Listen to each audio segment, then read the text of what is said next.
nation at its founding was endowed with an incredible natural wealth in its extensive forest lands. Even more incredible has been the loss of much of this resource through catastrophic fire.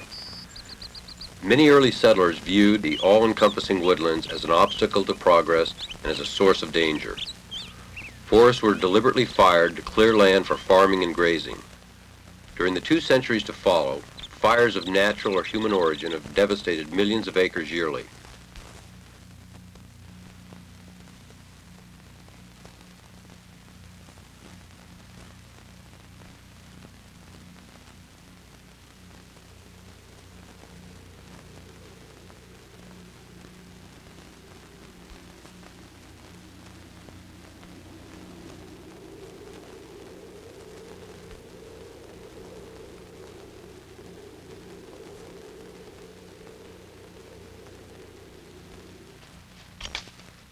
North American Indians used fire extensively to clear land for farming, and as European settlers moved in, they in turn adopted Indian fire practices.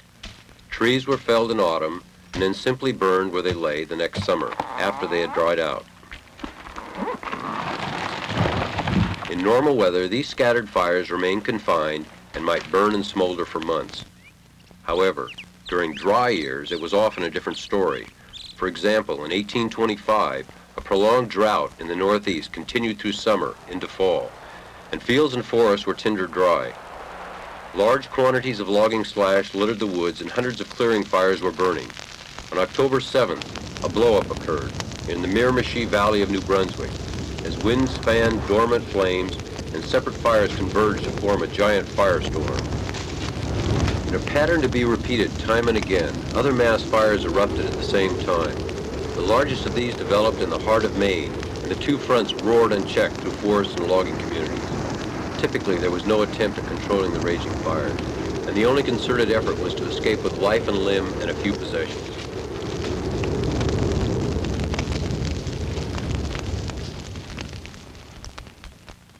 When the rains finally snuffed out the fires, nearly 3 million acres lay blackened. So many fires swept our forests in the 1800s that they often had to destroy 1 million acres to qualify as a major burn. But despite the great devastation, little progress was made in controlling forest fire.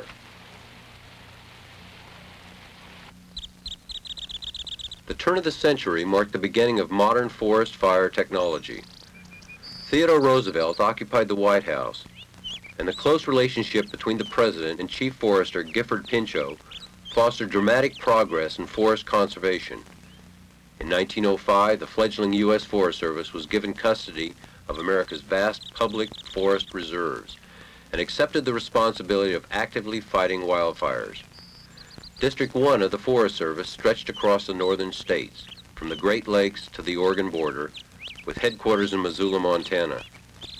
District Forester William B. Greeley and his meager staff faced the formidable task of managing and protecting these woodlands.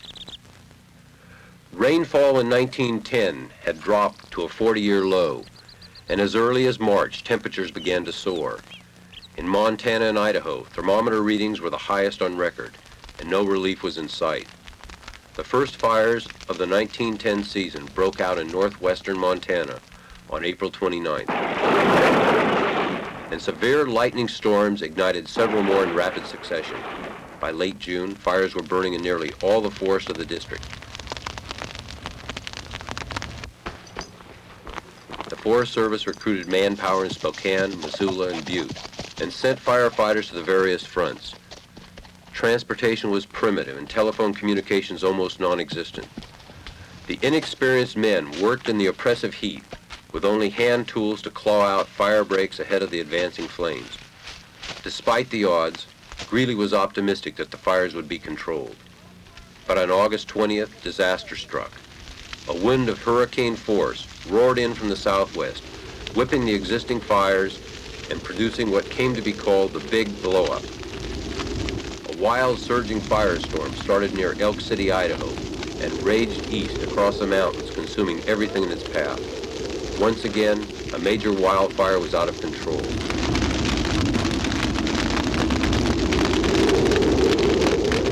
One-third of the city of Wallace went up in flames, and 4 small towns were totally wiped out. Finally, on August 22nd, the winds calmed and a light rain began to fall. The big burn was triggered by a quirk of nature, could only be put out by another twist in the weather. The toll of the fire was great. In terms of timberland, over 3 million acres were destroyed. The cost of firefighting was $800,000, a staggering sum at the time, and 85 lives were lost, mostly among fire crews. But much was gained as well. The young Forest Service acquired a wealth of experience in its first attempt to stem a major fire. It was obvious that forest fires became increasingly more difficult to control as they grew in size. The early reporting of small fires was essential to a successful fire suppression program. Rangers, or fire wardens, were employed to watch for fires on both public and private lands. Ranging the woods on horseback, the job was not only to spot the blaze, but to reach it and put it out. During the first decade, the greatest progress in detection was by private protection associations. In 1911, Congress passed the Weeks Law, which included a new policy of federal cooperation with state forestry agencies, and it greatly encouraged expansion in this field. The early patrolmen developed observation points along their routes, generally on prominent peaks or tall trees with a good view of the surrounding terrain. These were gradually followed by permanent lookout stations, which steadily increased in number throughout the country, and their design and height varied according to the terrain and the imagination of the builders. Wisconsin's flat terrain called for a wooden skyscraper. This rustic shack in Arkansas housed both the lookout and his family. A high peak in the Willamette National Forest provided a view over miles of Oregon's mountains, and a tall steel tower guarded Georgia's Suwannee Forest. The first fire lookouts were equipped with little more than a map and a compass, and fire spotting techniques were rudimentary. They roughly calculated the direction of a visible smoke and estimated the distance by eye. In 1910, W.B. Osborne invented the Firefinder, a sighting device which pivoted on a circular scale and accurately plotted the azimuth of a blaze. The lookout telephoned the reading to a ranger station where they were plotted on a map. A sighting from another lookout was similarly plotted, and the intersecting lines pinpointed the location. Many improvements have been made to Osborne's original concept, but the principle remains the same.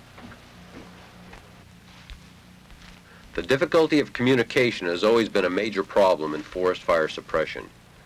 A fire lookout might spot a blaze in a remote area, but it could take hours or days for him to bring out the report. Carrier pigeons were used with some success in the 1920s to carry messages. In one instance, a ranger took 2 birds to the scene of a fire and released one to call for more help. Then, when he was able to bring the blaze under control after all, he released the other to cancel a call. Another method was signaling with a hand mirror reflecting the rays of the sun. With a heliograph, the beam of light was interrupted with a shutter to spell out a message. It was, of course, of no use unless one had a clear line of sight, the sun was shining, and both sender and receiver understood Morse code. The real winner, however, was the telephone, which had been invented in 1876, and by the end of the century was in general use around the country. Despite the problems of stringing wires through the woods, it was the only reliable means of rapid communication in the forest during the early 1900s. The Vermont State Forestry Department experimented with radio transmission as early as 1909, and testing continued in various locations during the next decade. By 1930, there was a push to provide wireless communication between lookouts, ranger stations, and the fire line. 1919 brought another innovation to fire detection. World War I had ended, and with it the daring-do era of the fledgling Army Air Corps. A young major, Henry A. Hap Arnold, was looking for something useful for his restless group of flyers to do. By chance, he met California District Forester Kurt Du Bois, who was looking for a way to improve forest fire detection. As they discussed their separate problems, a new idea was hatched. Why not use the military planes and pilots to patrol the forest? Contact. Their idea developed into an organized fire patrol along California's Sierra Nevada. Starting in June, 6 Army pilots flying Curtiss Jennies covered 4 to 6 million acres of forest twice a day. By fall, the area searched had been expanded to 20 million acres and 422 fires were reported. Initially, the aircraft were not equipped with radios, and reporting fires was a cumbersome affair. The patrol sent back reports by carrier pigeons or dropped a weighted message with a ribbon attached for visibility.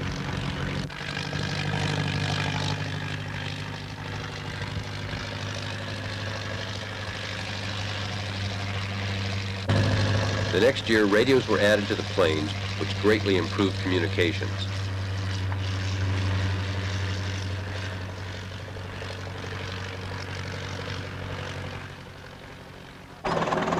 Developments in logging methods also had an effect on firefighting technology. Loggers began using crawler tractors to skid logs in the 20s, and there were also experiments using a blade to push dirt. In 1925, Forester Ted Flynn used the technique to build a forest road, and in 1932, the bulldozer, as it was called, made several miles of fire breaks at a Southern California fire. The crawler tractor also gave impetus to the fire plow. Horse-drawn plows had long been used to dig fire trenches, and the improved power source led to new innovations. The fire plow became the backbone of fire suppression equipment in the South and Lake states, while the bulldozer gained dominance in the rugged western terrain. The 1910 fire had clearly demonstrated the need for organized firefighting crews, trained, equipped, and ready to attack a new blaze quickly. The Depression of the 1930s had left a vast pool of unemployed, and as part of his sweeping New Deal, President Franklin D. Roosevelt created the Civilian Conservation Corps. An amateur forester himself, Roosevelt assigned a majority of the young men of the CCC to the Forest Service. Under Army management, the Corps divided its efforts about equally between forest improvement and protection, and its impact on fire control was staggering.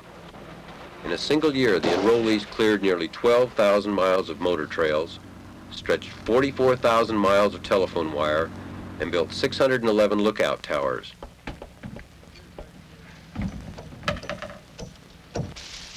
These construction teams could also serve as firefighters at a moment's notice. The CCC thus became a model for the trained fire crew both during its years of service and after its termination in 1942. Just as wars test an army's preparedness, so major fires test the capabilities of fire protection agencies. Several major fires followed the Big Blowup of 1910.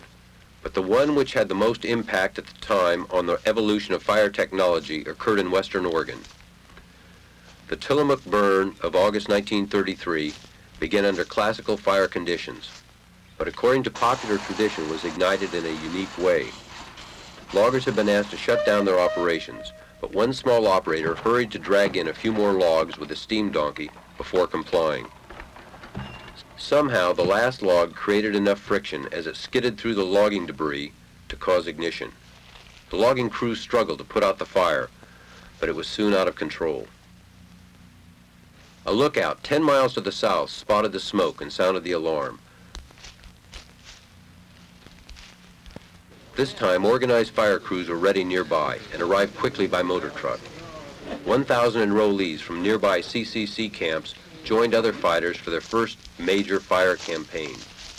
However, motor roads into the woods were scarce, and access to the fire often entailed a long trek on foot or by mule train.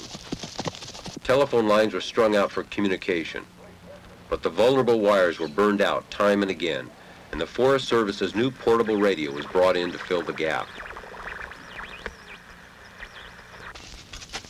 The 3,000 workers had confined the blaze to 40,000 acres when once again nature played its cruel trick.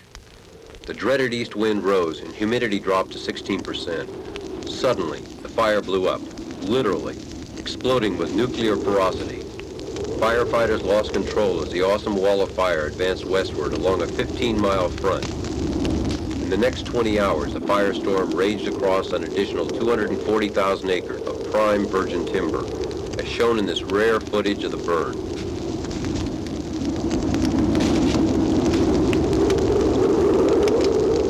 After 2 weeks of terror, the welcome rains finally arrived and the fire gradually died down. As in previous fires, the basic suppression technique had been to deny the fire its fuel by scraping away wood and brush in a swath around the blaze. Firefighters cleared lines by hand, using shovels, axes, and other tools common to farms and logging camps.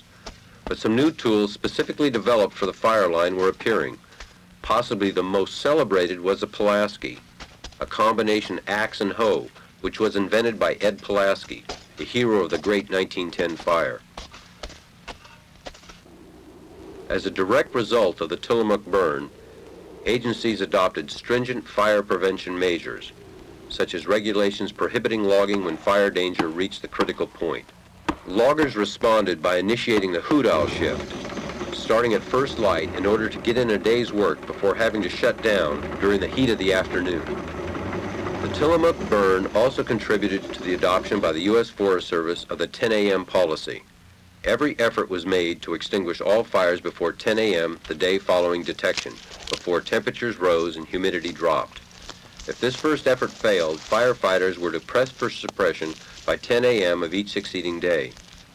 From an almost complete lack of forest fire protection prior to 1910, the service had within 25 years swung over to a determination to suppress all wildfires swiftly. Lookout towers and aerial patrols led to the detection of fires while they were still small, but in some cases it might take days to reach a remote blaze. By 1936, fire agencies used planes to parachute supplies to lookout towers and firefighters. The success of this technique led to the idea of dropping the firefighters themselves. In 1939, the U.S. Forest Service conducted jumping experiments near Winthrop, Washington. Men wearing special protective clothing safely made 58 jumps into a variety of terrain from open meadows to dense forest. Parachuted equipment and supplies followed to form a well-equipped fire control unit in record time. On July 12th of the next year, the first operational jump took place. 2 men dropped into Idaho's Nez Perce National Forest to successfully suppress a small blaze.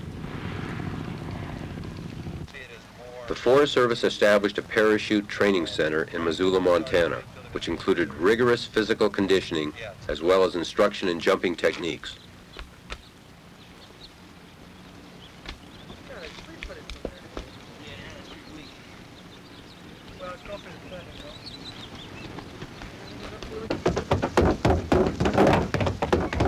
In the past, firefighters had borrowed heavily from military experience, but in this case, the tables were turned. The smoke jumpers, as they were called, were so successful that the Army paratrooper program was patterned on the same ideas and techniques. The 555th Paratrooper Battalion was actually trained at the Missoula base at the beginning of World War II.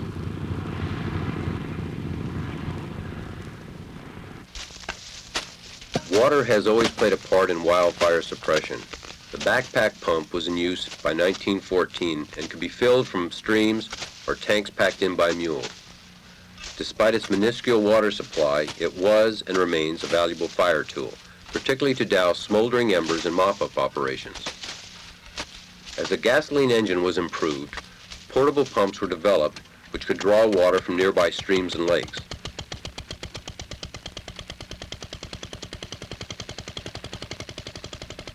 By the late 20s, fire trucks were being developed for use in the woods.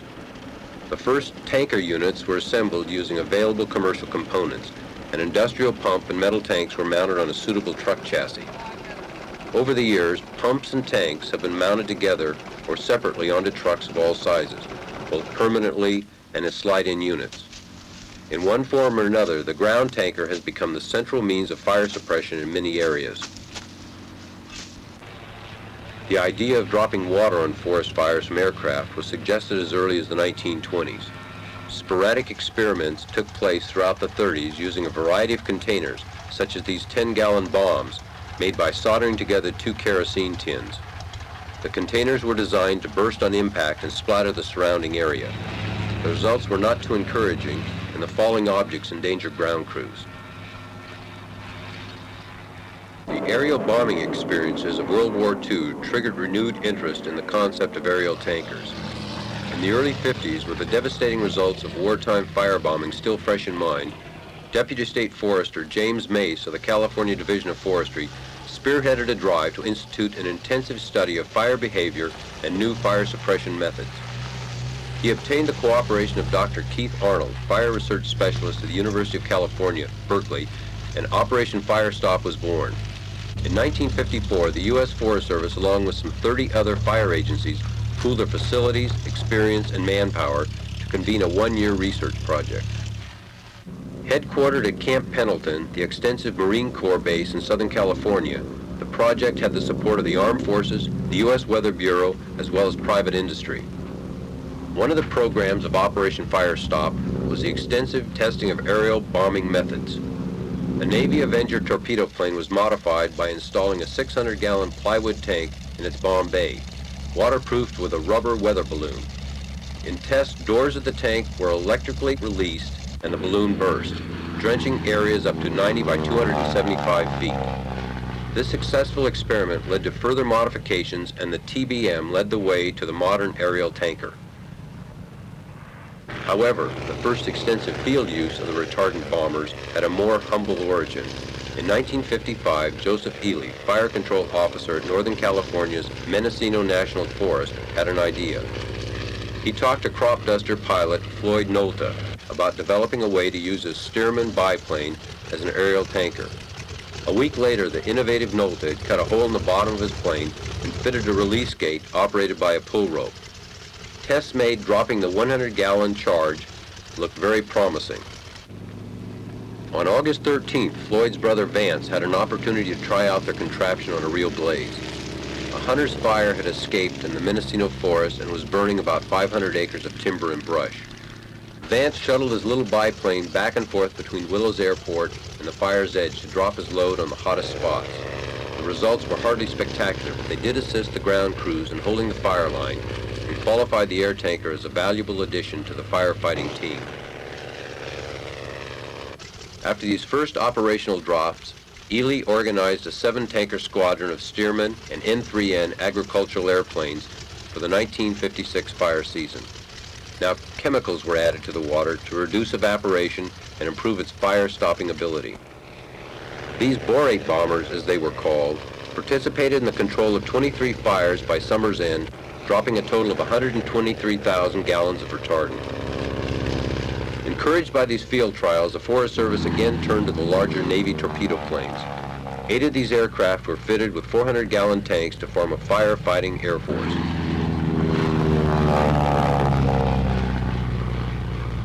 As time went by, a variety of war surplus planes joined the ranks, such as the lumbering PBY flying boat, the Air Force's sleek B-26, and the Navy's Mammoth Mars with a 7,000-gallon payload.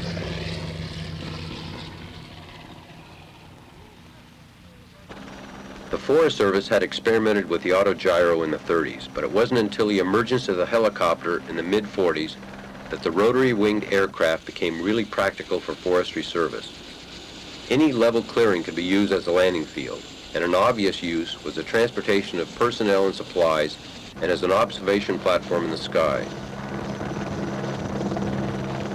Laying fire hose in rugged terrain can be difficult and time-consuming.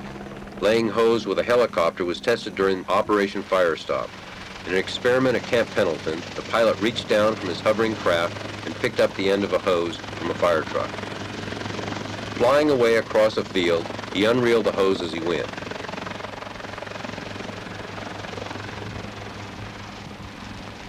In later tests, accordion-folded cotton hose was pulled directly from a tray suspended beneath the helicopter. Up to 1,000 feet of lightweight hose could be handled in this manner. Another fire stop activity was the testing of fire retardant chemicals for ground and aerial use. After preliminary lab tests in Berkeley, the chemicals that showed promise were tested under field conditions at Camp Pendleton. plots of grass and brush were partially sprayed with retardants and then fired to determine the fire-stopping properties of each substance. Operation Fire Stop was a milestone in wildfire research, and since that time there's been a virtual explosion of fire technology. In addition to research coming from established federal fire labs and equipment centers, there's been a steady stream of new development from state agencies and private industry. Several off-road vehicles have been developed which can be used for transportation, to pull fire plows, or to bring water to the fire line.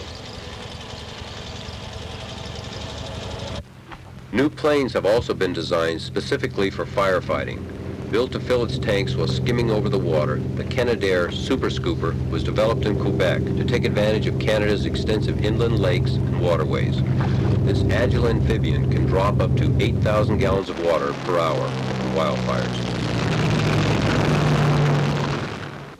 Space-age technology has revolutionized the collecting of weather information, which is the backbone of decision-making. Remote weather stations are now scattered across the vast wildlands. Powered by solar cells, they are completely self-contained and continually beam vital data to weather stations via satellite.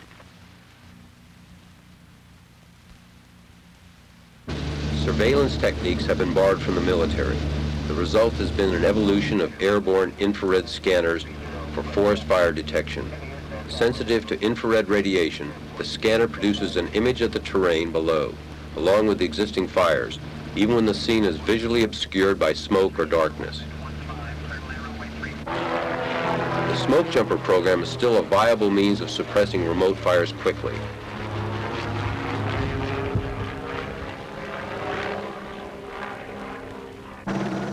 Helicopters have gained an important role in transporting firefighters and equipment. Where no level clearing is available for landing, a rope can be lowered from the hovering craft. Men and supplies are then safely rappelled to the ground using a special braking device.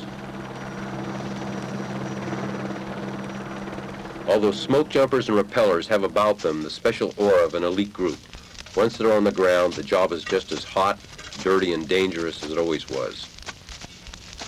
A great deal of progress has been made in our battle against wildfire, but the question remains, has the war been successful? The answer is a qualified yes. A great deal of knowledge has been gained, and our tools for controlling fire greatly improved.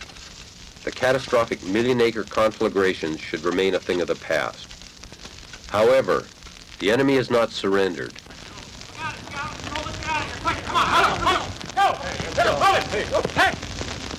Fires out of control still devastate thousands of acres of forest and brushland yearly, as well as the homes and commercial property in their path.